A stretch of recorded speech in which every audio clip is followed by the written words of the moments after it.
jalqabatti bantiiwwan waaqaa fi lafaa uume. Lafti bifa hin qabdu onaas turte. Callabboo gadi fagoo irra dukkanatu ture. Hafuurri waaqayyoos bishaan irra in socho'aa ture. Waaqayyo guyyaa tokkoffaatti akkas jedhe. Ifni haa ta'u jedhe. Ifnis hin ta'e. Waaqayyo ifichi gaarii akka ta'e hin arge. Ifichas dukkanichatti gargar hin baase. Waaqayyo ifichaani guyyaa, dukkanichaanis halkan jedhee hin moggaase. Waaqayyo guyyaa tokkoffaa kanatti maal uume? Ifaa fi dukkana uume. Ifichaani guyyaa, dukkanichaanis halkan jedhee moggaase. Kun guyyaa tokkoffaatti ta'e. Guyyaa lammaffaatti waaqayyo akkas jedhe.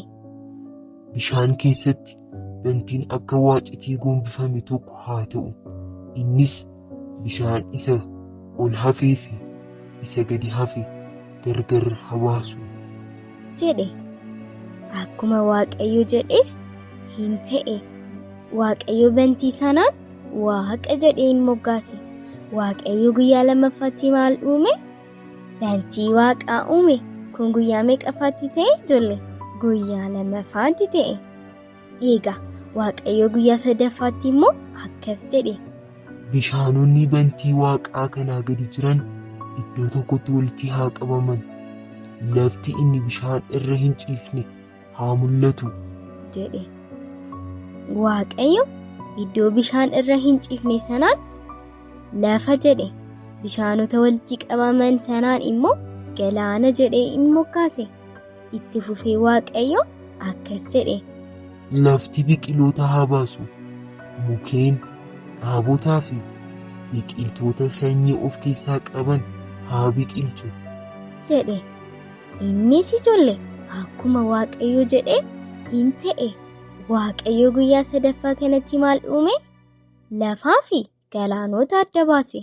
Biqiloota adda addaa immoo lafa irratti uume. Egaa waaqayyo kun hundumtuu gaarii akka ta'e in arge.